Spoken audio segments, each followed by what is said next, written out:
Welcome to the Visionary Chronicles, a business strategy podcast where we provide insight to those looking for creative, executable strategies built around the latest disruptive ideas, innovative cultures, product creators, and marketing solutions. Welcome to the Visionary Chronicles. Today, we're going to take more content from the recent book I just released. It's from the award-winning best-selling book. And thank you for those who are out there supporting the book, purchasing the book, and giving me great feedback as to how you're applying that which you've learned from the book. The Visionary Brand, the success formula behind the world's most visionary brands. Recently had received a reader's favorite award winner. It was Best Nonfiction Marketing Book and also an Amazon bestseller. So very privileged, and thank you for everybody that supported the release of the Visionary Brand, and probably even more importantly, how you've applied that to your business and how it's made you more successful, more disruptive, and a better leader. So this, what we're going to talk about today in the Visionary Chronicles is from the book, The Omni-Channel Strategy. We talked about last time another subject related to the Omni-Channel Strategy, but today we're going to talk about disruption, or more specifically, how to disrupt industry norms. And I love this one quote by Eric Shinseki is disrupt or be disrupted. And this quote from Eric, a retired U.S. Army general, really emphasizes the importance of brand disruption. Just a few simple words, and I use it quite frequently in my presentations I give across the country to companies and brands and leaders of those brands. Disrupt or be disrupted. That's just a great, simple quote, but it's very impactful. You know, in today's fast-paced and what we say, this constantly evolving business landscape, brands that fail to disrupt themselves and their industries risk being left behind. And I throw that in there because when we talk about disruption, many times, or more often than not, we talk about disrupting the external world. But really, many times, we need to disrupt the internal world as well. How is our brand running? What's our processes? How do we interact with our customers? What is our lifestyle experience like? How are we building brand loyalty with our customers? So disruptive brands challenge that status quo, shake up their traditional models, and they offer innovative solutions to customers' problems. And I'm not talking about going out and doing these lame customer surveys or, hey, how are we doing? What are you looking for? They're not the vision behind your company.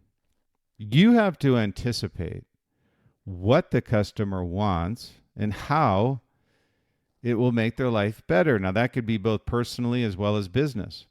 And this could also go beyond product. Even if an apparel company, don't necessarily look at product or how to make a better running shirt. Figure out how to make your customer a better runner. What information are you going to give to them as an authentic run company to help them be a better runner? So by doing so, you create this or new market or market share you take away from established players in the industry as a result of providing value beyond product, but you're disrupting. And you're disrupting in ways that most people hadn't thought about. So what I want you to think about, and I talk about it in the book, is think disruption, yes, but think disruption in many different areas of your company, not just against competitors. So this quote is really a call to action for brands to disrupt themselves before others disrupt them proactively. And, those who stand still, as we know, the old adage is you get run over. And it's still an adage that's true today, and it's more often than not, and more frequently than you think, even with big brands. For those who are small brands or startup brands, I can tell you, working with big brands as well as, let's say, mid to large cap brands and companies, you would think that they're very complacent, they're very status quo, but they're not. The ones that are complacent and status quo and are big companies, nothing wrong with it, but what they are commodities. They have no pricing power, especially when you see In the age that we're in today, it's incredibly important to have pricing power.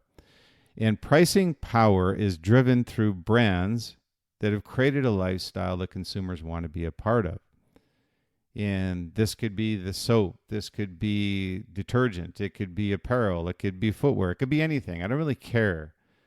All I'm saying is, as a brand, be a brand and build a lifestyle your community can embrace. And as a result, you'll have continual lifetime value creation with your customers. If you just spit them out through the back end after they purchase your product and provide nothing, then that's what you're going to get back, is nothing. If you provide something, you'll get something back. If you provide a lot back, you're going to get a lot back. So you have to embrace your customer after the purchase and make sure that you're providing value beyond that. So when we talk about disruption and disrupting the industry norms, visionary brands, what I find is they're constantly asking this question, why? Why do we do the things this way? Why does it work this way? Why does our competitors do it this way? It's always the why question. And when we do the ideation, it's one of the things that we put up on the board with Liquid Mind is why, and just a big question mark. And it really starts the conversation. And I think you'll find, whether it's leadership, whether it's product creation, commercialization, operations, sales process, strategy, interaction with your customers, whatever it may be, you're just asking why. Why does it happen this way? Or why do we do it this way? Or why is it always done this way? Why do the things work the way they do? Why hasn't somebody or anyone updated this process? Or why can't we change an industry? All of these lead to breakthroughs at some point. Not all, but the great visionaries and the great inventors of our lifetime have all had miserable failures, but they're always asking the question, why? And they will try to find and work through potential solutions until they find a solution. You're not changing the status quo unless you ask these questions. So while asking this question, you must ensure that these answers fit. And what I say by fit is a brand for a reason. And you're selling a lifestyle, not a product. And that could go for anything. Don't just think of apparel or footwear or CPG companies. Think tech companies as well. There's a reason people embrace brands. There's a reason people go to Apple. There's a reason people go to Microsoft for maybe their services or whatever it may be. But there's always this lifestyle or lifestyle experience that people want to be a part of, and why they're so loyal to your brand. So it goes back to this question of loyalty and fit. The loyalty and the fit is relative to trust. Who you are, what you do, how you work, where you engage with your community. Do you understand your community? Are you supporting your community? These fit with the brand, product culture, your community, and your lifestyle. And all of these pieces of the puzzle come back to one word, and that's authenticity. And I often talk about authenticity, but I want the brands that we're talking with to understand that unless you're authentic, you're not going to build trust. And if you can't build trust, you're not going to build loyalty. And if you don't have loyalty, you don't have customer lifetime value. It becomes zero. Because they'll just buy one product from you and they had a bad customer experience, they had a bad quality issue that either wasn't resolved, and or even if the product worked, there was nothing beyond just the product that was benefiting them. So embrace the fact that authenticity is one of the important keys of it's this trickle-down effect of customer lifetime value, or all of these pieces of the puzzle customers and brands want to be a part of. So as a brand, be a brand. A brand is not just one thing, it's all things that you do. So authenticity is a key to success and often takes a back seat, interestingly enough, to product that a brand feels is the next revolution. But more often than not, it's just an evolution, and a bad evolution at that. It's one where you risk lower adoption rates. And if it doesn't fulfill a ongoing brand promise, it could build distrust with your brand as well, and complacency with your brand. So it's incumbent on a brand to be proactive in all engagements with your community to ensure that you have ongoing product loyalty. Ralph Lauren is A+ at this. He's built this lifestyle experience that's second to none with the people that are loyal to him and his brand. So disrupting is an earned right, earned through trust and authentication. A product is only a product, until someone says it's awesome.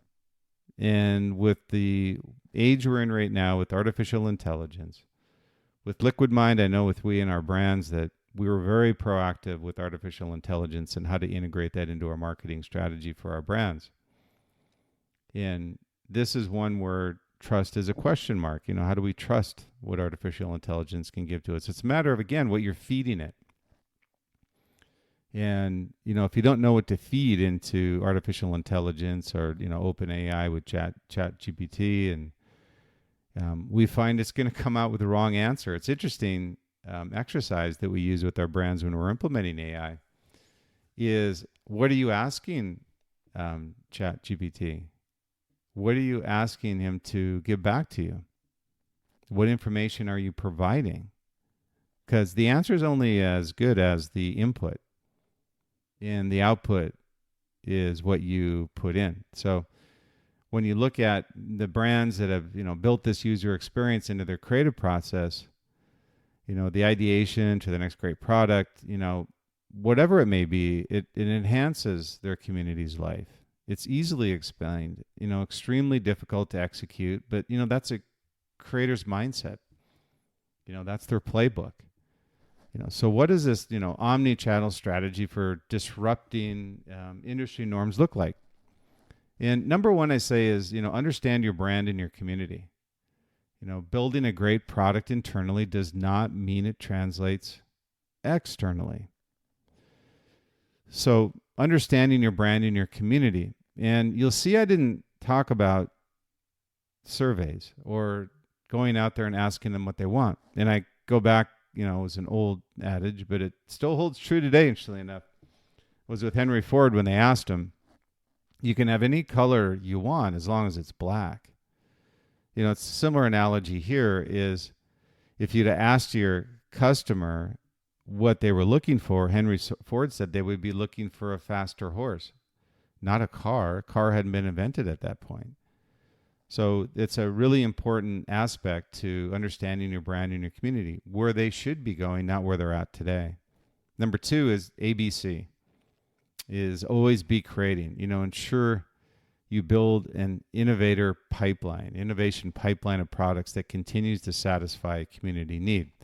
It's a very succinct thing to do, but extremely difficult to execute. So always be creating. And the other is AUX. Not auxiliary cord, it's awesome user experience. Create a seamless user experience that your community will proactively discuss with others. Have them be your advocates. I find, these investments in marketing, when we talk to our brands through Liquid Mind, one question we always ask is, what's your word of mouth marketing? What type of value is that? It's the most authentic marketing a brand could ever have. Bad news spreads 250 times faster than good news. But at the same time, the word of mouth is your most authentic branding you could ever not purchase, I call it. And so when we look at this awesome user experience, is again, create a seamless user experience for their community that they'll proactively discuss, online or offline, whatever it may be, but you're just spreading the word. There's no better authentication than a community with a positive voice. And, you'll have to work very hard to degrade, you'll not have to work very hard, rather, to degrade your brand equity if you screw this up. And I just want to make you aware how important a user experience is. Your product can be great, but if the user experience is horrific, it's going nowhere. So again, the three principles I have in discussing this omni-channel strategy through my new book, The Visionary Brand, the Success Formula of the World's Most Visionary Brands.